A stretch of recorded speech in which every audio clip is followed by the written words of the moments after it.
Relationships, the place where love, trust, and heartbreak collide. From cheating scandals to partners who can't respect boundaries and even family wounds that cut deep. This is where things get real. Mm-hmm. Yeah, and don't we know it? It's a good thing we didn't raise kids together.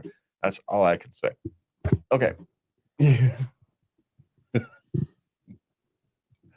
As we age to the next one, there ought to have been some relationship problems there. So, Always. Okay. okay. I found out my husband cheated on me 2 days before the wedding. Am I stupid for staying? I'm not going to say stupid. It's you are not the first person to make that choice. And it was well, we weren't married yet, and I wanted one last strange, Yeah, yada. That's just selfish behavior. It is. Yeah. And the chances that, but I don't want to say because the question is she stupid for staying? And the answer to the question is no. It's an emotional decision. You had all kinds of various emotional and psychological pressures coming at you from a wide variety of directions due to the timing of the whole 9 yards. And you made the decision that was the path of least resistance at the time. It's a perfectly rational decision. Mm-hmm. So is it stupid? No. And I am not going to judge, right? We don't have enough information whether to judge on right or wrong, but it does not set your marriage out on a good foot. It does not. At best, you're on the wrong foot. Yeah. Yeah. And so this is one of the few times I would say you start a marriage with a planned exit. It's good. That's what you will never hear me. This is going to be the only circumstance I can think of where I would say you start a marriage with a planned exit. You've already got the exit planned. That would be my suggestion. And I'm never going to say that. You never plan an exit on a marriage, right? Because you're creating something for the future. Not so. But this one, yeah, have a planned exit. Stash a few. Sorry, hen. Stash some money away. Blah blah blah. That kind of thing, right? That's what I would do. Because the likelihood that this is going to stick long term is relatively slim. Get some counseling. Yeah. So that's my answer for that. There you go. We just stuck with answering the question. We're just the last thing we're going to answer the question is asked. There we go. There we go. All right. My girlfriend of 8 years is going through my phone every night. Is this worth breaking up for? Probably not. I mean, but what's going on with her? Have you asked her why are you doing this? Yeah, that's because this has been 8 years. She's, for whatever reason, she's feeling insecure or guilty. And so guilty. Yeah, I was thinking that too. There's the other one. And so she's looking for she's looking for something to justify her own feelings. 8 years is a long time. You guys are 29 and 31. So you 7-year itch and all that. Mm. And if you're thinking of breaking up for it, maybe your relationship has run its course. Maybe it ran too long, so to speak. Maybe that's what these are signs for. Because you're asking to break up because she's going through your phone all the time. Right? Which seems a little extreme as a starting point. Uh-huh. And if she's looking through your phone every night looking for some reason to break up with you, maybe. Maybe. I'm just saying, you guys are looking for reasons to break up with each other. Maybe you don't need a reason other than the relationship has run its course. Yeah. And maybe ending on amicable terms is a better solution than looking for something so you can end the relationship in anger over. anger, disappointment, frustration. It's run its course. These things happen. Thank you for your time. You go on about your lives. Thank you for our time together, and you move on. There's an honor in that, There is. I So, agree. so maybe that's the solution to that one. If I were to put on my, my prognostication hat, that's the signs of an end of a relationship. So end it before it gets ugly. And I've never wanted to tell people to end relationships, right? Somebody gets seriously hurt. I'm the one who's I'm the one who's who's always tries to be positive and what, but the positive in this one is you guys have noticed that your relationship is the end is nigh, so end it while you can end it Peacefully. Yeah. With love. Yep. Yeah. 8 years. It's going to be a long time. It's going to be difficult. So don't make it any harder than it has to be. Okay. My dad didn't come to see me when I was dying. How can I forgive him?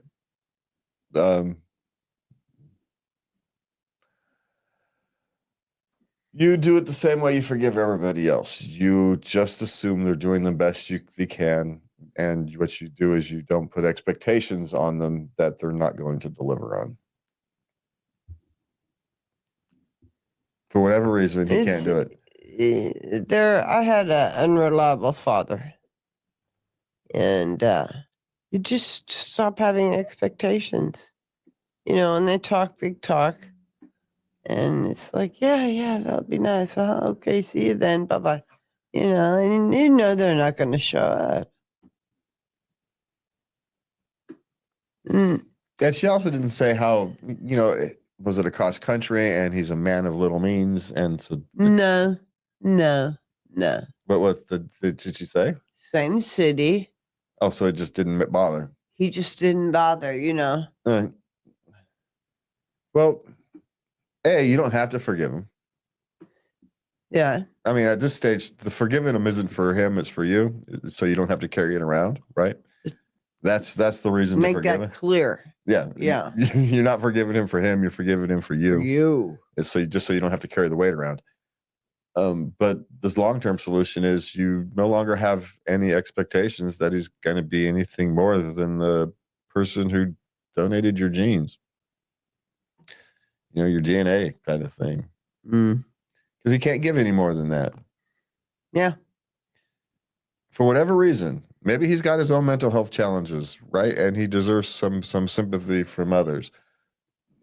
Okay, but you're not the one who has to. You are under no obligation to be that person.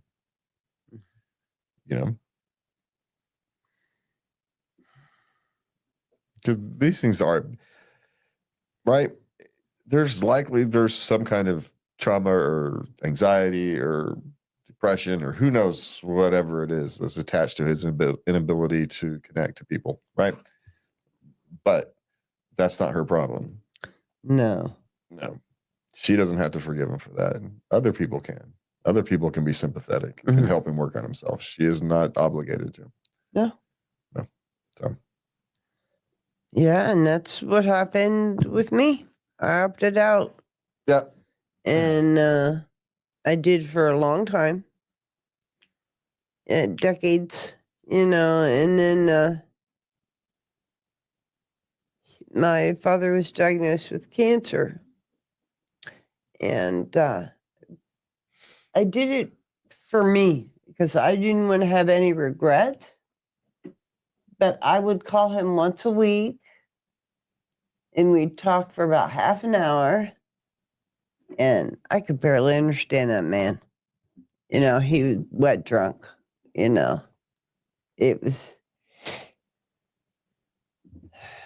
was heartbreaking. But at the same time, I'm glad we had that time. And I have no regrets.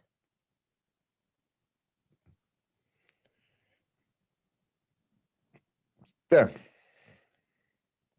So forgive him for you, not for you. Not for you. Not for him. Not for him. Yep, there's the answer to that. Okay. Okay. My boyfriend let my stalker ex into our apartment to leave me a birthday surprise. How do I handle this absurdity? Move. Well, did you let your boyfriend know that your ex was a stalker, or did he just think it was your ex leaving a present, which isn't all that unusual for birthdays? Right? Lots of people have decent relationships with exes, and birthday presents aren't all that unusual. So it may be a communication problem in a sense. Just gotta take this from a dispassionate point of view for a second, right? And so, I mean, potentially that's how you could have made sure this situation didn't happen in the first place. Because if someone doesn't know that your ex is a stalker, how do they know not to? You should prepare people for these kind of things. Yeah. So if you didn't, there's a little flaw in your system there. Just going to point that out, just because I have to. You need to correct that flaw in your system, right? Yeah. Now, given that, and that's giving your boyfriend the benefit of the doubt as well, that he didn't know that this was an ex-stalker, because it makes absolutely no sense whatsoever if you knew your boyfriend knew that their ex was a stalker type person. Okay, what if he knew? Well, then it makes no sense. Then you can't trust him. So why is he your boyfriend? Yeah. He's either stupid or psychotic, and either way, you don't want him. At 28, he should be beyond that, being that stupid. He really should. Should be a little more instinctive. Most men are instinctively protective, right? So yeah. So if he knew, then it's not trustworthy as a partner. Yeah. So that's why I'm just going to assume that benefit of the doubt on this one, that he didn't know. Because if he knew, then the solution is easy. Why does he have our apartment? Yeah, you move. You get I'm not say get a new boyfriend. You get a new apartment with just you in it. Is how you deal with that. Yeah. So good luck, sweetie. Yeah. But again, if you didn't tell him, then you're going to have to accept some of the responsibility for this and explain to your boyfriend that you have security concerns and issues, especially around certain people, so that he doesn't make this mistake in the future. Because that's what it becomes. He didn't know. If he didn't know, then he didn't know to be on higher guard. So you have to inform people to be on higher guard in these unfortunate circumstances. So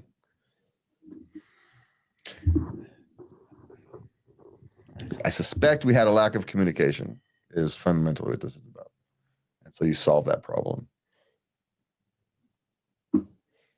It should never happen again. No, it shouldn't, because now he knows. Yeah. But if he did know, then she needs to find a better boyfriend. And now the stalker knows where they live and has been in there. Well, they already knew he clearly already knew where they lived. They should move. Well, it's entirely possible. Okay. My parents found out I'm being intimate. She's 22. She's 22. She lives at home. She's like working on her master's or something, and it's that she started having a social life. Yeah, but she's not having in her room, is she? No. Then it's none of their parents' business. So what do you care? They're just going to have to learn to deal with it. It's a shock for parents when their young lady is out engaging in amorous. Well, they're Asian immigrants. Yeah, so there's a cultural issue with that as well. Yeah. So be discreet as possible would be my suggestion. Yes. You don't necessarily have to change a thing, and it may be time for you to consider, a different living arrangement. At 22, you're working on your master's. Okay, you're trying to get through school. We get that, but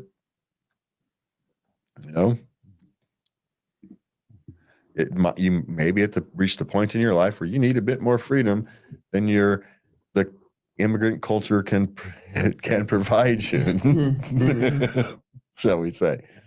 Right? You're not in the same culture they came from, so they're going to have a very difficult time adjusting.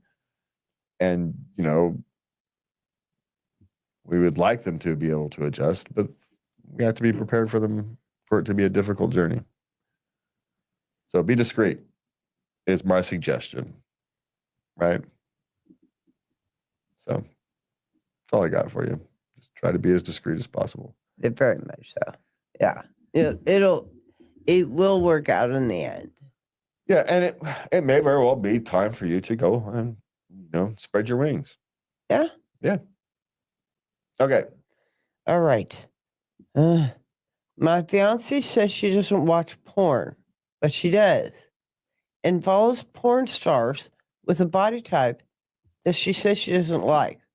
But she says she doesn't watch porn, and he's not allowed to watch it either. Yeah, and so both of you are lying, right? And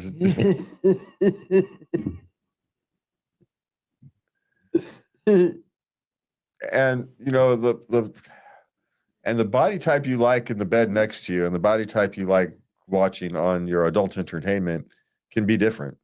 Very much so. Those things are not related. This is one of these things we have to trying to get through people. Those two things, they're different worlds, right? One's a world of fantasy, one's a world of reality. And, most people know the difference. Yes. Yeah. So just let it be. And sometimes stuff just looks better visually, right? It's just a better visual picture than what you prefer in reality. Camera does things to people, right? And does camera angles and all that kind of stuff. Porn has the same problem as the rest of camera angles and videography, if not more. So,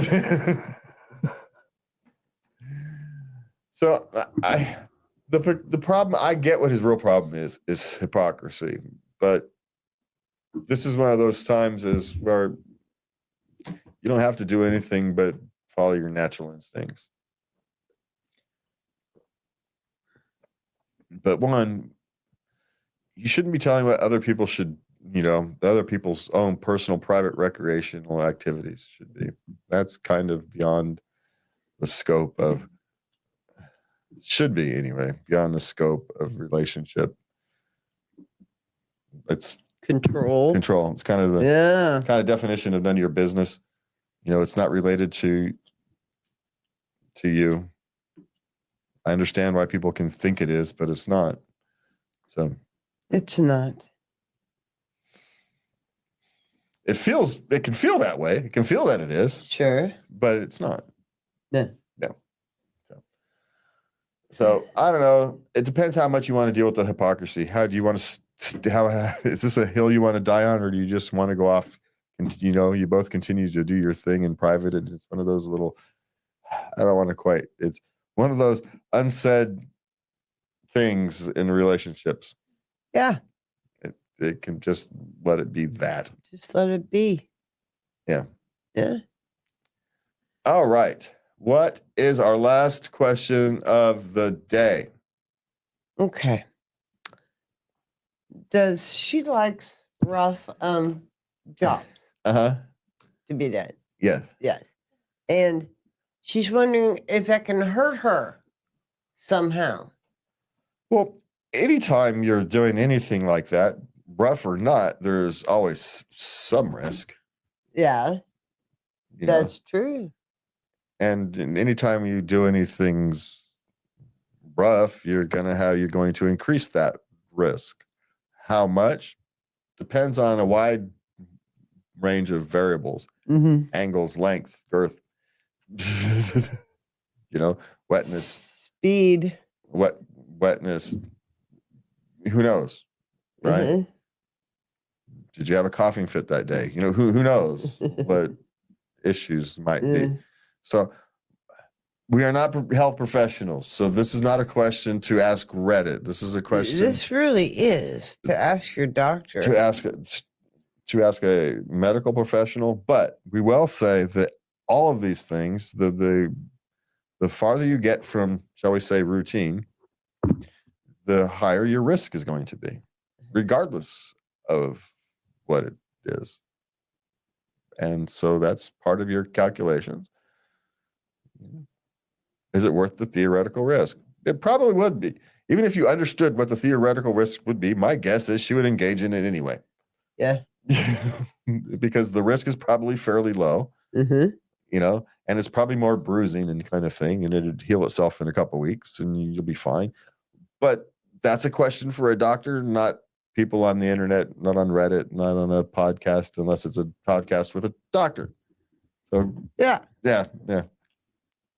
Go ask Dr. Oz, I guess. Is the question is what we're There asking. we go. I don't know. Yeah, that's the question for that. Does it have now? Not necessarily. Can it? Is the answer is yes. Anything can, especially when you're engaging in rough adult activities. You can always something accidental can always happen, and that's relationships in a nutshell. Complicated, messy, and sometimes painful, but always worth talking about. So that's a wrap on Late Night Love 280. It's been 280 versions My goodness. of these long shows. All right, from the quirks of office politics to the chaos of bedtime routines and the heartbreak of complicated relationships, one thing is clear: none of us have it all figured out, and that's okay. Thanks for spending your night with us. Until next time, keep laughing, keep loving, and keep it real. Have a good night, and please remember to love everybody. Good night.